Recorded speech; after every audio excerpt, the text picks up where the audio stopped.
Hi everyone, flavours and रेसिपीजमध्ये आपले स्वागत आहे. आजची रेसिपी शेअर करणार आहे कैरीचे पन्ह. कैरीचे पन्हे उन्हाळ्यातील सर्वोत्तम नैसर्गिक पेयांपैकी आहे. चवीला उत्तम, आरोग्यासाठी फायदेशीर आहे. 2 कैऱ्या घेतल्या आहे, त्या उकडून घेतलेल्या आहेत. अर्धा किलो कैऱ्या आहेत. आता त्याचा पल्प काढून घेऊया.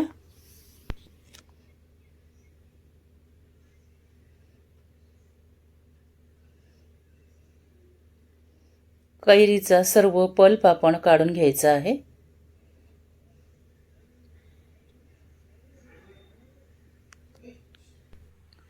कैरीचे पन्ह सर्वांचे आवडते पेय आहे. आपल्याला उष्माघातापासून बचाव करते.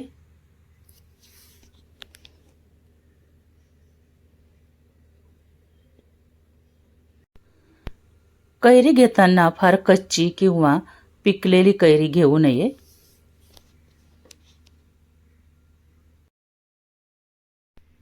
कैरी उकडल्यानंतर अशा पद्धतीने सर्व गर काढून घ्यायचं आहे.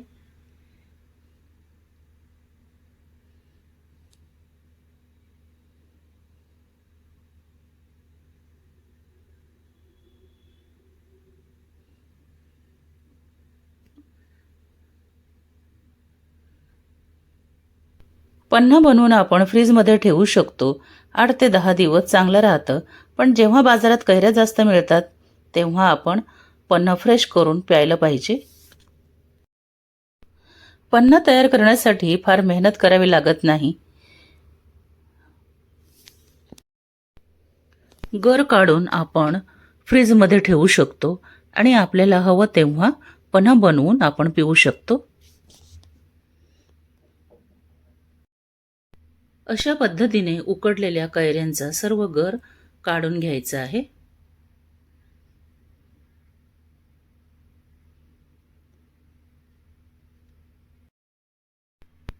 आता हा पल्प मिक्सरमधून काढून घ्यायचा आहे.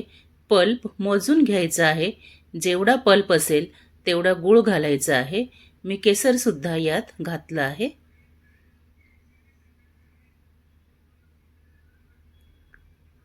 मी 5 ते 6 इलायचीचे दाणे सुद्धा यात घातले आहे.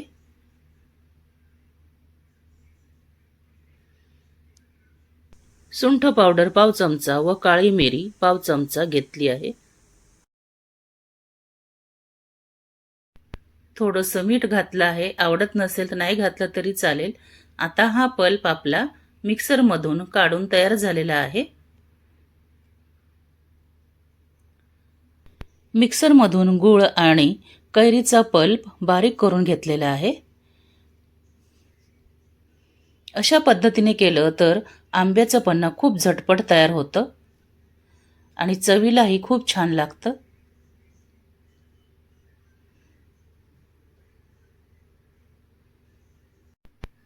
आता एका बाउलमध्ये अर्धा चमचा तिखट घालायचं आहे.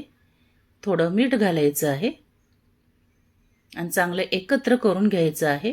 मिक्स करून घ्यायचं आहे.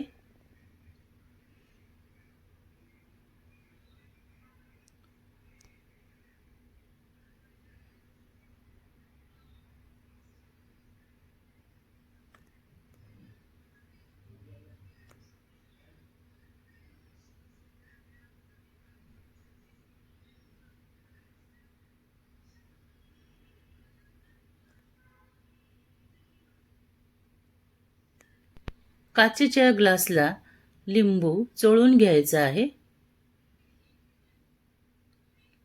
जेवढे ग्लास तुम्हाला पन्ह पाहिजे आहे तेवढ्या ग्लासनं अशा पद्धतीने लिंबू चिरून कापून त्याचा रस ग्लासला लावून घ्यायचा आहे. कडेला लावून घ्यायचा आहे.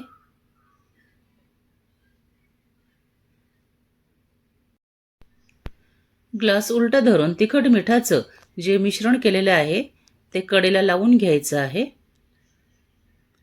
आणि ग्लास बाजूला ठेवायचा आहे. अशा पद्धतीने जेवढे ग्लास तुम्हाला पाहिजे तेवढ्या ग्लासना तिखट मीठ असं लावून घ्यायचं आहे कडेला ग्लासच्या.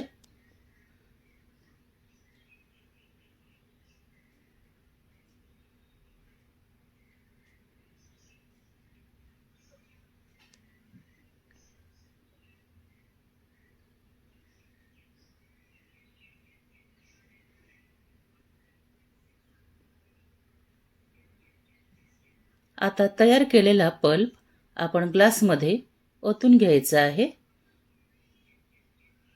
मी 2 चमचे पल्प घातलेला आहे.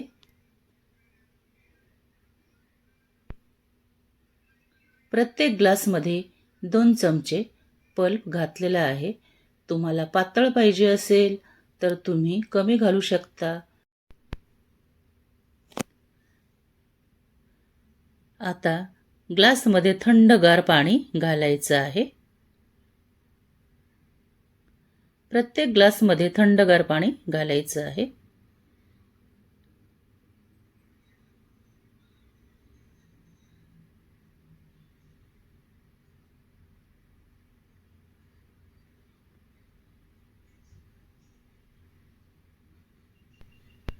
पाणी घातल्यानंतर चमच्याने चांगलं हलवून घ्यायचं आहे, म्हणजे गर आणि पाणी चांगलं एकजीव होईल.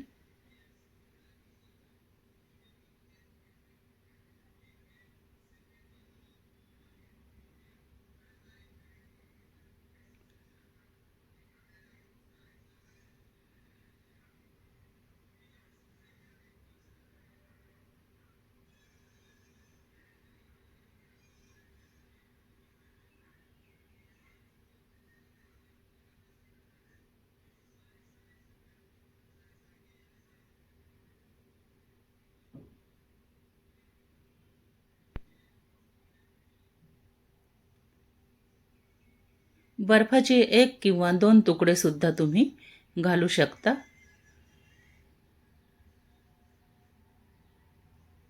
आपलं थंडगार पन्ह तयार झालं आहे पिण्यासाठी. बाजारातील कोल्ड्रिंक्स पिण्याऐवजी घरात निरनिराळे सरबत, ज्यूस, पेय बनवून प्या व प्यायला द्या. मी समर ड्रिंक ही सिरीज सुरू करत आहे. समर ड्रिंकमध्ये वेगवेगळे सरबत, पेय दाखवणार आहे, तेव्हा तुम्ही नक्की बघा. अजून बरंच काही आहे. नवीन रेसिपीज बघण्यासाठी लाईक करा, बेल आयकॉनवर प्रेस करून सबस्क्राईब करा. आता भेटूया नवीन व्हिडिओमध्ये. तोपर्यंत बाय एंड टेक केअर. चॅनलवर नवीन असाल तर सबस्क्राईब करायला विसरू नका. थँक्यू.